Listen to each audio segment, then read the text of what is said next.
జన సైనికులకి, వీర మహిళలకి, పార్టీ పెద్దలకి స్వాగతం, సుస్వాగతం. నా పేరు వారణాసి సూర్య, 100 రూపీస్ ఎమ్మెల్యే @ ఆన్‌లైన్ ఎమ్మెల్యే. మీ సమస్యలు ఏవున్నా ఇక నుంచి ఆ సమస్యలు నేను బాధ్యతగా తీసుకుంటూ ఉన్నాను. వచ్చిన ప్రతి సమస్యని ఎక్కడికక్కడ అంటే జనరల్‌గా రాజకీయ నాయకులకి కొన్ని సమస్యలు ఎవరైనా పేదవాళ్ళు గానీ, మధ్యతరగతి వాళ్ళు కావచ్చు, ఏవైనా కూడా వాళ్ళ సమస్యలు చెప్తే అవి పేపర్ మీద రాసి ఇవ్వమని చెప్పేసి అవన్నీ కలెక్ట్ చేసుకుంటూ ఉంటారు. కానీ ఆ సమస్యలను తీర్చే ప్రాసెస్‌లో బాగా డిలే అయిపోతూ ఉంటాయి. అలా కాకుండా సమస్యలు వచ్చిన వెంటనే వన్ బై వన్ ఇక్కడే ఇప్పుడే పరిష్కారం దొరికితే సంవత్సరాలు, నెలలు, సంవత్సరాలు గడిచిపోయి ఆ సమస్యలు పరిష్కారం కాకుండా ఎంతోమంది బాధితులు చాలా అవస్థలు పడుతూ ఉన్నారు. ఇక నుంచి ఆ సమస్యలు పరిష్కారం అయిపోయి అందరూ హాయిగా ఉండాలి, అందరి క్షేమం కోరుకోవాలి అనే ఉద్దేశంతో ఈ ప్రోగ్రామ్‌ని స్టార్ట్ చేయడం జరిగింది. ఆన్‌లైన్‌లోనే ఇక నుంచి మీ సమస్యలన్నీ క్లియర్ చేసే బాధ్యతను నేను తీసుకున్నాను. నా పేరు వారణాసి సూర్య, 100 rupees MLA @ online MLA. So, అయితే మన కంటిన్యూగా సమస్యలు వస్తూనే ఉన్నాయి. సమస్యల పరిష్కార దిశగా మనము అడుగులు వేస్తూనే ఉన్నాం. ఏ సమస్యలొచ్చినా గూడా ఎవరైతే సమస్యలు క్రియేట్ చేస్తున్నారో వాళ్ళ నంబర్ మీరు తీసుకుంటే డైరెక్ట్‌గా జనసేన నుంచి వాళ్ళకి ఫోన్ ఎళ్తుంది. ఎందుకు సమస్యలు క్రియేట్ చేస్తున్నారని చెప్పేసి డైరెక్ట్‌గా క్వెషన్ చేస్తుంది జనసేన. సో, అయితే ఈ ప్రాసెస్‌లో ఒక ఆహ్, విచిత్రమనాలా? లేకపోతే కలికాలమనాలా తెలియట్లేదు గానీ, ఒక విచిత్రమైన ఒక సమస్య వచ్చింది. ఆ సమస్య ఫస్ట్ వినండి. విన్న తరువాత వాళ్ళ వాయిస్ మెసేజ్‌లో రూపంలో కూడా ఆ సమస్యను మీకు ఎక్స్‌ప్లెయిన్ చేయడం జరుగుతుంది. దాని తర్వాత బాధితులు ఎవరైతే ఉన్నారో వాళ్ళకి కూడా ఫోన్ చేయడం జరుగుతుంది. వాళ్ళ ద్వారా అసలు సమస్య ఏంటో తెలుసుకుందాం. ఆ సమస్య పరిష్కారానికి ఎలా అడుగు ముందుకు వేయాలనేది మనం ప్లాన్ చేద్దాం. సమస్య ఏంటంటే, ఒక ఊర్లో ఒక భార్య, భర్త ఉన్నారు. ఏదో లక్షణంగా భార్య వెంకటలక్ష్మి గారు తనేదో ఒక జాబ్ చేసుకుంటూ, వాళ్ళు ఉన్న కాడికి ఏదో ప్లాన్ చేసుకుంటూ వెళ్తున్నారు. అంతా బాగానే ఉందనుకుంటే, ఈ వెంకటలక్ష్మి గారికి పసుపు, కుంకుమ రూపంలో బహుమతిగా వాళ్ళ తల్లిదండ్రులు కొంత పొలాన్ని ఇచ్చారు. ఒక 83 సెంట్లు అని చెప్పేసి చెప్పున్నారు. 83 సెంట్ల పొలాన్ని వాళ్ళు పసుపు, కుంకుమ రూపంలో తీసుకున్న తర్వాత, ఆ పొలము ఎవరిదవుతుంది? వెంకటలక్ష్మి గారిదవుతుంది. వాళ్ళ కుటుంబానిదవుతుంది. దాంట్లో మామిడి చెట్లున్నా, కొబ్బరి చెట్లున్నా, ఏవున్నా ఆదాయం వాళ్ళకే వెళ్తుంది. అవునా కదా? సో, మధ్యలో ఈ వెంకటలక్ష్మి భర్త గారైన వాళ్ళ అన్న, భర్త గారికి అన్న అంటే వెంకటలక్ష్మి గారికి బావగారు అవుతారు. ఆయనకేం పని? వీరభద్రరావు గారంట. ఆయనకేం పని? ఈ 83 సెంట్లను ఆక్రమించుకొనేసి, దాంట్లో ఉన్న కొబ్బరి చెట్లు, తత ఇతరత్ర ఆదాయాలేవో ఉంటాయి కదా! ఆదాయాలను అనుభవిస్తూ కొన్ని సంవత్సరాలుగా తను ట్రావెల్ అవుతున్నాడు. ఇది సిట్యుయేషన్. డైరెక్ట్‌గా డాక్యుమెంట్స్ అన్నీ మనకు పంపించారు. టోటల్‌గా అన్నీ వెంకటలక్ష్మి గారి పేరు మీద ఉన్నాయి. పసుపు, కుంకుమల రూపంలో రాసిచ్చిన ఆ దస్తావేజులు అన్నీ నాకు పంపించున్నారు. టోటల్‌గా అన్నీ ఉన్నాయి. అయితే అసలు సమస్య ఏంటి? ఈయన ఇంత అంటే ఎవరు ఏం చేయలేరనా? ఆడవాళ్ళు వాళ్ళకెవరు సపోర్ట్ ఉండదని ఉద్దేశ్యంతో ఆక్రమించేసుకునేసి ఆ కొబ్బరి చెట్ల ఆదాయం కావచ్చు, ఇతరత్ర ఆదాయాలన్నీ మంచిగా లక్షణంగా ఇంట్లో కూర్చొని తింటూ ఉంటే ఊరుకుంటుందా? జనసేన ఊరుకుంటుందా? తాట తీసేస్తది. సో, ఫస్ట్ అయితే ఈ వ్యవహారం డిస్కస్ చేసే ముందు ఎవరైతే మనకు బాధితులు ఉన్నారో వెంకటలక్ష్మి గారికి ఫోన్ చేద్దాం. అంటే వాళ్ళ హస్బెండ్ అయితే మాట్లాడలేదు గానీ, వెంకటలక్ష్మి గారు మనకు మెసేజ్ పెట్టున్నారు. సో, అసలు ఏంటి? ఎక్కడ పొరపాటుంది? ఎందుకు వాళ్ళు అంత ఓపెన్‌గా స్థలాన్ని ఆక్రమించుకున్నారు? ఎందుకు వాళ్ళు ఆ స్థలంలో ఆ పొలంలో ఉన్న కొబ్బరి చెట్లు, వాటి ఆదాయాన్ని ఎందుకు వాళ్ళు అనుభవిస్తున్నారు? ఏంటనేది తెలుసుకుందాం. ఫస్టు ప్రాబ్లమ్ తెలుసుకుంటేనే సొల్యూషన్ వచ్చేది. ఎక్కడ ప్రాబ్లమ్ ఉందని తెలుస్తది. ఈవెన్ వీరభద్రరావు గారికి కూడా ఫోన్ చేసి మనం మాట్లాడదాం. సమస్య ఎక్కడో తెలుస్తది. అంటే వీళ్ళ వెర్షన్ ఇది. మరి ఆయన వెర్షన్ ఏం చెప్తారో తెలియదు కదా! వీరభద్రరావు గారు. సో, అన్నీ డిస్కస్ చేసిన తర్వాత అసలు ఓవరాల్‌గా ఈ సమస్యకి పరిష్కారం ఏంటనేది మనం డిస్కస్ చేద్దాం. ఓకేనా? లైవ్‌లో తనకి నేను ఫోన్ చేస్తున్నాను. సో, ఫోన్ లిఫ్ట్ చేస్తారో లేదో తెలీదు మరి.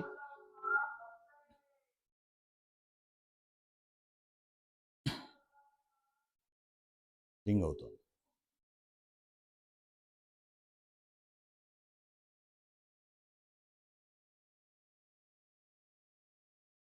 హలో, సార్ వెంకటలక్ష్మి గారా? అవునండి. జనసేన నుంచి అమ్మా, వారణా సూర్య మాట్లాడుతున్నాను. సమస్య ఏంటమ్మా? చెప్పండి. ఒక్కసారి సమస్య నాకు ఎక్స్ప్లెయిన్ చేయగలరా? ఫోన్లో లైవ్లో ఉన్నారు మీరు. చేస్తానండి, చేస్తాను. మొత్తం మీ వర్షన్ పూర్తిగా ఒకసారి నేను డిస్కస్ చేయండి అమ్మా. సమస్య ఏంటి, ఎందుకు అంత పబ్లిక్గా మీ స్థలాన్ని ఆక్రమించుకున్నారనేది క్లారిటీ రావాలి. మీ నుంచి అసలు పూర్తిగా సమస్య చెప్పండి.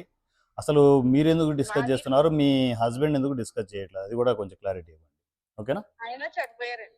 చనిపోయారా? Okay okay. ఆయ్. ఓకే నాకు అమ్మా. ఇద్దరు పిల్లలండి. ఒక అబ్బాయి, అమ్మాయి అండి. 2007లో చనిపోయారు సార్ ఆయన. ఉమ్, ఆయన రికార్డ్ అసిస్టెంట్ గా పనిచేస్తూ ఉమ్, స్కూల్లో రికార్డ్ అసిస్టెంట్ గా చేసేవారండి. యాక్సిడెంట్ అయింది. ఒక సంవత్సరం వైద్యం చేయించానండి. ఉమ్. చనిపోయారండి. ఆయన జాబ్ నాకు ఇచ్చారండి. ఓహో, ఆయన జాబ్ మీకు వచ్చిందా? Right right. ఆయనకి వాళ్ళ నాన్నగారు జాబ్ ఇచ్చారండి. వాళ్ళ నాన్నగారు హై స్కూల్ హెచ్ఎం గా చేస్తూ చనిపోతే ఆయన జాబ్ ఇచ్చారు సార్. అయితే మా అమ్మగారు నాకు కట్నం కింద ఇచ్చారండి ఈ పొలం. మీకు కట్నం కింద ఇచ్చింది, మీ బావకు ఏ హక్కు ఉంటుంది? ఏమైనా ఇన్ కేసు మీ ఆయనది అయితే ఏదైనా కొంచెం వాళ్ళు ఏమైనా ఇబ్బందులు ఉన్నాయో వాళ్ళ అది వాళ్ళ సార్. ఏమన్నా? అయితే సార్ అది ఏం చేశానంటే మా మరిది గారు చేసేవాడండి. ఆయన ఏమో 2023లో చనిపోయాడండి. మీ మరిది గారా? ఆయ్. ఆ తర్వాత ఈయనేమో ఈయన ఓ 2 కొంచాలు పండించుకుంటున్నాను అంతే అంటున్నాడండి. ఈయనేమో పండించుకుంటూ నేను అన్నానండి, ఒక పెద్ద మనిషి దగ్గరికి వెళ్తే మధ్యలో ఒక ఆయన కుదిర్చి వ్యవసాయానికి ఇచ్చి 33 కొబ్బరి మొక్కలకి సంవత్సరానికి ఎంత అని మాట్లాడుకోవచ్చు అంటే పాప మా పెద్ద ఆయన ఏం చేశాడండి, దుక్కు దున్నాడండి. దున్నితే ఇంట్లో దున్నడానికి లేదు, ఇది మాది, ఇది గొడవలో ఉంది, అలాగే ఇలాగనేసి చెదర కొట్టేసాడంటండి. అతను అన్నారండి, పాపం దున్నితే 15,000 రూపాయలు ఎంత అయిందంటండి ఖర్చు. అది కూడా నేను నష్టపోతున్నానండి దుక్కు దున్నిందనేసి వెళ్ళిపోయాడండి. అప్పటి నుంచి కొబ్బరికాయలు తీయడానికి పక్కన ఉన్న తీసి వాళ్ళ దగ్గరికి వెళ్తే మీ బావగారు రానివ్వడండి, మేము ఆ చెట్లు తీయడానికి అనేసి వాళ్ళు అన్నారండి. అప్పుడు నేను కలెక్టర్ గారు మీరు డైరెక్ట్ గా మీ బావగారితో డిస్కస్ చేశారా, ఇలాగా నా ఎందుకు ఇలా పొలంలో చేస్తున్నారు సర్వే ఏంటని? చేయించుకోవడానికి ఫస్ట్ సర్వే పెట్టానండి. సర్వే చేయడానికి అతను అసలు దొరకడండి, అయిపోతాడండి. ఏమంటే సర్వే పెడితే ఇంకొక ఆయన ఇద్దరు వచ్చి సర్వే చేయడానికి లేదు, మీరు సర్వే ఆపేయాలి అనేస్తే వాళ్ళు వెళ్ళిపోయారండి. బిఆర్ఓ గారు అయ్యి. సర్వే చేయడానికి అవసరం ఏముంది? అది మీ మీ పొలం కదా, దానికి మళ్ళీ సర్వే కొత్తగా చేయాల్సిన అవసరం ఏముంది? వాళ్ళకి హక్కేముందా కదా? నా పొలం ఇలా ఇలా సర్వే పెట్టాను, అతను ఆక్రమించేసుకున్నాడని కలెక్టర్ గారికి పెట్టానండి. ఇప్పుడు నలుగురిలో కొన్నారు, నా పొలం 17 నిమిషాలు పని చేసుకుని నాదంటున్నారు కనుక అనేసి సర్వే పెడితే నేను రాళ్ళు వేసుకుందామంటే సర్వే చేయనివ్వలేదు. అన్ని కలెక్టర్ గారి దగ్గరికి వెళ్ళి ఇలా ఇలా జరిగింది సార్, నా పొలం నాకు ఎండబెట్టేసేసుకున్నాడు మా బావగారు, నా పొలం నాకు ఇప్పించండి అంటే పోలీస్ బందోబస్తుతో ఇప్పించామమ్మా అనేసి ఎంఆర్ఓ గారు అన్నారు. ఎన్ని రోజులు అయిందని అన్నమాట? జనవరిలో పెట్టాను సార్. నేను జనవరిలో పెట్టానండి. జనవరిలోని పెడితే ఏమన్నారంటే అండి, 2 కొంచాల పొలం దున్నుకుంటున్నాడంట అతను, అతను ఎప్పుడో డబ్బులు ఇచ్చాడంట అన్నాడు. డబ్బులు ఇచ్చి ఊరి మధ్యలో అదే ఊరి పెద్ద మనుషులు ఉన్నారు, 2027లో ఇచ్చాడంట డబ్బులు అనేసి మా ఇంకో మరిది గారు భార్య ఇచ్చారని పెట్టారు. ఇచ్చారా? నిజంగా ఇచ్చారా మీకు ఏమైనా డబ్బులు? అప్పుడు మా ఆయన గారు ఒంట్లో బాగలేదు కదా సార్, యాక్సిడెంట్ అయినప్పుడు వాళ్ళ అమ్మగారు ఖర్చు పెట్టి వీళ్ళు ఇలాగో పురమాయించారు సార్. మీకు డబ్బులు ఇచ్చారు ఎందుకు? ఇవ్వలేదండి నాకు. మా ఆయన గారు యాక్సిడెంట్ అయింది కదండి, కొంత డబ్బులు ఖర్చు పెట్టినట్టున్నారండి అప్పుడు. ఆ డబ్బుల కింద ఇందులో 2 కొంచాలు తీసేసుకుంటానంటున్నాడు. 2 గుంటలు తీసుకుంటా అంటున్నారు. ఎంత ఎంత ఖర్చు పెట్టాడు ఏంటనే తెలియదు, మీకు కూడా తెలియదు. అప్పుడేమో ఏదో ఖర్చు పెట్టిందండి, తల్లి ఖర్చు పెట్టిందండి, అత్తగారు ఖర్చు పెట్టారండి. ఆవిడ పెన్షనర్ కదా, అదేలేండి. మావయ్య గారు పెన్షన్ వచ్చుకుంటుంది. ఇప్పుడు ఆ 2 గుంటలు ఇవ్వడానికి మీకు ఇబ్బంది ఏం లేదమ్మా? 2 గుంటలు ఇచ్చి మిగతాది మీరు తీసుకోవడానికి ఇబ్బంది ఏం లేదా? అంటే నా పొలం వాళ్ళు తీసుకోవడం ఏంటి సార్? మా అత్తగారి పొలం కూడా నాకు ఇవ్వలేదండి. వాళ్ళే పనిచేసుకున్నారు. మా మావయ్య గారిది ఉందండి, ఇంకా పంచలేదు. ఆయన పని తింటున్నారండి. నా పసుపు కుంకుమాన్యం సార్, నా పిల్లకి మొన్నే ఆగస్టులో ఇంకా మా పిల్లోడి పేరున రాసేసానండి. రాసేసి మా పిల్ల బాధ్యత అప్పచెప్పానండి. బాబు అది దానిది మానసిక వికలాంగురాలండి నా పిల్ల. ఉమ్, దానికి అది తప్ప ఆధారం ఏమీ లేదండి. నేనేదో ఉద్యోగం చేస్తున్నానండి. నేను ఉద్యోగం చేస్తూ ఏదో చిన్న ఇల్లు కట్టుకుంటే దానికి అది కూడా సమస్యలో ఉందండి. ఉమ్, ఉమ్, లోన్ ఉమ్. కింద పోతుందండి నా డబ్బులు. ఆయన ఫోన్ నెంబర్ నాకు వాట్సాప్ చేస్తారమ్మా, నేను మాట్లాడతా, లైవ్లోనే మాట్లాడతాను. వీరభద్రరావు కదా ఆయన పేరు? ఆయన అవునండి. ఆయన ఫోన్ నెంబర్ లేదండి నా దగ్గర. వాళ్ళ తమ్ముడిది ఉందండి.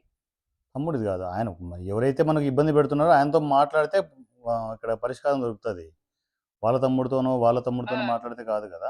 ఆయన నెంబర్ కనుక్కోండి, ఇప్పుడు పర్లేదు, ఇప్పుడైనా పర్లేదు. నంబర్ కనుక్కొని నాకు ఆ! మెసేజ్ చేయండి, మళ్ళీ లైవ్ పెడతాను. లైవ్లో నేను డిస్కస్ చేస్తాను, అలాగే. పార్టీ నుంచి వాళ్ళకి ఫోన్ వెళ్తుంది. అలాగే మీకు సార్. అలాగే. నిజంగా అది కానీ న్యాయంగా మీకు రావాల్సిందంటే వస్తుంది.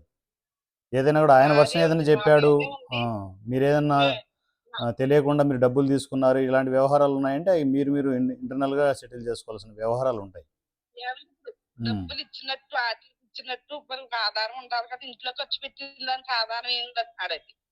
ఇంకొక ఉమ్, ఆయన అదే దంగుడు బియ్యం శ్రీని గారు వచ్చారు. ఉమ్, సర్వే ఆవిడకే పసుపు కుంకుమాన్యం అంటే మరి డబ్బులు ఇచ్చామంటే డబ్బులు ఇచ్చినట్టు ఆధారాలు చూపించమని అడిగారండి విఆర్ఓ గారయ్య. ఉమ్. ఇంట్లో ఖర్చు పెట్టిన దానికి ఆధారాలే ఉంటాయి అంటున్నాడండి. ఎప్పుడో 2007లో ఖర్చు పెట్టాడంట. ఎంత ఖర్చు పెట్టాడంట ఆయన? అదే అంత ఖర్చు పెట్టాను, ఇంత ఖర్చు పెట్టానని ఏం చెప్పట్లేదు. ఆ, నేను ఖర్చు పెట్టాను అంటున్నాడా? అంతే మా ఖర్చు పెట్టాం సరే, ఆయన వర్షన్ కూడా అంటున్నాడు. ఇందామా. ఆయన నంబర్ అయితే మీరు ఒకసారి నాకు వాట్సాప్ చేయండి. నేను మరలా వీలైతే అలాగే. రేపే మళ్ళీ లైవ్ పెడతాను. ఎందుకంటే ఆయన వర్షన్ కూడా విని ఎక్కడ సమస్య ఉందో తెలుసుకునేసి ఆ! పరిష్కారం చేద్దాం. ఓకే అమ్మా? ఆ! ఏం కంగారు పడద్దు, నేను సార్, మళ్ళా నా కమ్యూనికేషన్లో ఉండండి. జనసేన మీకు ఎప్పుడు టచ్లో ఉంటుంది. సార్ ఇంకొక విషయం అండి. చెప్పండి. అది మా పాపదండి. నా తండ్రి ఇచ్చిన పసుపు కుంకుమాన్యం అండి. మా కరెక్టేనమ్మా. అత్తగారిది అంటే ఇప్పుడు 15 ఒకటి, చనిపోయేటప్పుడు ఆ! మీ దగ్గర ఉందో లేదో తెలియదు, ఆయన ఎంత ఖర్చు పెట్టాడో లేదో తెలియదు. అది మనకు ఆ! ఖర్చు పెట్టాడు అంటే న్యాయమే కదా. ఎందుకు ఎందుకు ఎంత పెట్టాడు అంటే తెలియదు మరి. అది ఆయన వర్షన్ కూడా అది విందాం. వీరభద్రరావు గారి వర్షన్ ఆయన కూడా విందాము. విన్న తర్వాత అది ఏం తల్లి చేద్దాం అనేది డిసైడ్ చేద్దాం. అది మా కొడుక్కి తల్లి ఖర్చు పెట్టుకుందండి. ఆ. నేను చాలా అప్పులు చేసి నేను ఖర్చు పెట్టానండి. మ్హూ. ఏవండీ, మ్. ఏదో ఉద్యోగం వచ్చాక నేను అప్పులన్నీ తీర్చుకున్నానండి. కానీ అక్కడ ఊళ్ళో జనానికి తెలుసు కానండి, మ్. వీళ్ళేమో మేము ఖర్చు పెట్టాము అని ఊళ్ళో జనానికి చెప్పడం. నేను చాలా వరకు అప్పులు చేసండి. బంగారం, నా పొలం పుస్తకాలు పెట్టి డబ్బులు తీసుకునండి. ఇవన్నీ ఖర్చు పెట్టుకున్నానండి. ఒక సంవత్సరం వైద్యం చేయించానండి. అవునా? సంవత్సరం ఆహా. వైద్యం చేస్తే కూడా బతకలేదండి ఆయన.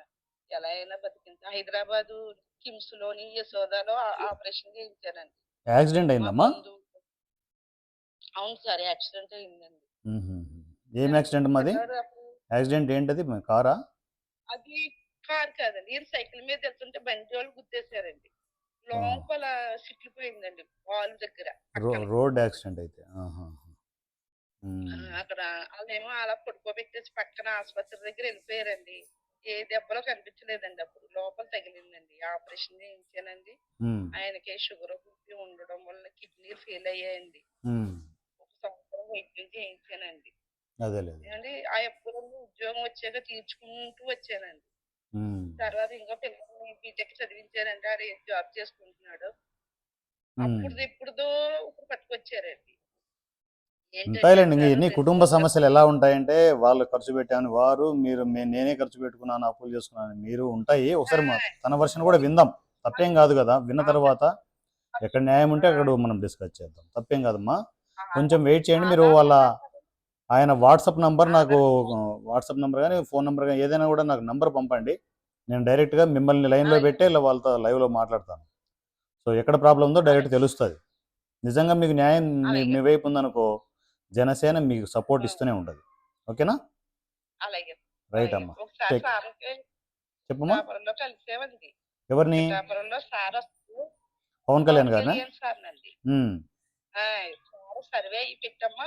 ఉమ్, నీ పొలం నీకు హ్యాండ్ ఓవర్ చేస్తారు ఉమ్, అన్నారు. అదే ఆయన అనలేదండి. ఆయన కూడా పిఏ గారు ఉంటారు కదండి. అవునండి. ఆయనకు సెక్యూరిటీ ప్రాబ్లమ్స్ ఉంటాయిలెండి. అందువల్ల డైరెక్ట్ అదే కలవలేరు. పాపని హ్మ్. అంటే పాపం పాపని చూసి ఆపారండి. మా ఎందుకు ఇప్పుడు పాపని మీరు చూసి పెట్టుకున్నారు కదండి. పవన్ కళ్యాణ్ గారి వరకు అవసరం లేదు. మాకు జస్ట్ మెసేజ్ పెట్టినా చాలు. అన్ని పనులవుతాయి. ఓకేనా? అలాగే. రైట్ అలాగే. అమ్మా. నాకు నంబర్ అయితే కంపల్సరీ ఈరోజు ఏదో టైంలో మెసేజ్ పెట్టండి. అలాగే. Right. Thank you sir. Thank you. చూసారు కదా! అంటే ఇవి కుటుంబ సమస్యలు ఎలా ఉంటాయంటే, ఇప్పుడు ఆయన హ్మ్, అప్పుడున్న వెంకటలక్ష్మి గారి భర్త చనిపోయాడు రోడ్ యాక్సిడెంట్‌లో. చనిపోయినప్పుడు వీళ్ళ అన్న వాళ్ళు ఏంటి అంటే, ఈమె బావగారు ఏంటి, మేము కూడా ఆ టైంలో ఖర్చు పెట్టాము. చాలా ఎక్కువ ఖర్చు పెట్టాము. సో, దానికి తగ్గట్టు ఏంటంటే, ఇంత పొలం తీసుకుంటున్నామని చెప్పేసి వాళ్ళు అన్నట్టు తను చెప్తోంది. అంటే ఇక్కడ కూడా తను ఏంటంటే, ఖర్చు పెట్టారా లేదా అనే విషయం పక్కకు పెడితే ఏంటంటే, ఆ టైంలో చావు బతుకుల్లో ఉన్నప్పుడు ఆయన పెట్టారని తెలియదు కదా! సో, ఆయన వెర్షన్ వింటే, వీరభద్రరావు గారి వెర్షన్ వింటే ఇంకో క్లారిటీ వస్తుంది. సో, వీళ్ళ వెర్షన్ వీళ్ళు చెప్పారు. చూద్దాం ఎక్కడ తప్పు ఉంది ఏంటని తెలుస్తది. ఇయన్నీ కుటుంబం సంబంధించి ఇంటర్నల్ వ్యవహారాలు ఇవన్నీ. ఒకసారి క్లియర్‌గా తెలిస్తే మనము హ్మ్, మధ్యలో ఉండి జనసేన మధ్యలో ఉండి ఎక్కడ న్యాయమైతే అటు మనం మాట్లాడే సిచ్యువేషన్ ఉంటుంది. ఏదైనా కూడా సమస్యలు ఇట్లాంటివి ఎన్నో వస్తూ ఉంటాయి. కానీ పరిష్కారం తీసుకోవాలి. అలాగే సంవత్సరాలు, సంవత్సరాలు అలా సాగదీస్తూ పోయారనుకో, ఇద్దరు స్ట్రగుల్ అవుతుంటారు. ఈ పొలం నాదని ఈమె, లేదు మేము ఖర్చు పెట్టాం మాకింత రావాలని చెప్పేసి వాళ్ళు. ఎన్ని పల్లెటూరులో ఈ గొడవలు చాలా సర్వసాధారణం. అయినా కూడా న్యాయం ఎటుంటే అటు మనము డిస్కస్ చేద్దాం. సో, వీరభద్రరావు గారి ఫోన్ నెంబర్ రాగానే మరలా స్పెషల్ లైవ్ ఉంటుంది. సో, నిజంగా ఇప్పుడు వెంకటలక్ష్మి గారికి న్యాయంగా తనకు రావాల్సిన భూమి రావాలి అనుకుంటే, మీరు వింటున్నారు గదా! మొత్తం కాన్వర్జేషన్ అంతా విన్నారు. కామెంట్స్ రూపంలో మీరు తెలియజేయండి. ఎవరి పక్క న్యాయం ఉంది, ఏంటి అనేది. మీ వెర్షన్ ఏంటని చెప్పండి. సో, ఫైనల్‌గా వీరభద్రరావు గారితో మాట్లాడిన తర్వాత నెక్స్ట్ ఏం చేయాలి ఏంటనేది జనసేన డిసైడ్ చేస్తుంది. నా పేరు వారణాసి సూర్య, రూ. 100 ఎమ్మెల్యే, @ ఆన్‌లైన్ ఎమ్మెల్యే. జై జనసేన, జై పవన్ కళ్యాణ్, జై తెలంగాణ.